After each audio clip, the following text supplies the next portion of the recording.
বাংলাদেশ জাতীয়তাবাদী দল অন্ধকারের গুহা থেকে একদলীয় দুঃশাসনের সেই ভয়ঙ্কর ফ্যাসিবাদ থেকে বহুদলীয় গণতন্ত্রের মুক্ত বাতাস নিয়ে এসেছিলেন শহীদ রাষ্ট্রপতি জিয়াউর রহমান।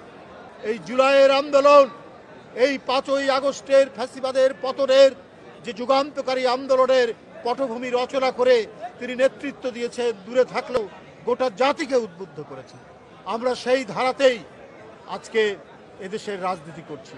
কিন্তু যুগ যুগ ধরে জাতীয়তাবাদী শক্তিকে বিনষ্ট করা, ধ্বংস করার জন্য আন্তর্জাতিক সাম্রাজ্যবাদী আধিপত্যবাদীরা যেভাবে চক্রান্ত করে, সেই চক্রান্ত এখনো থেমে নেই।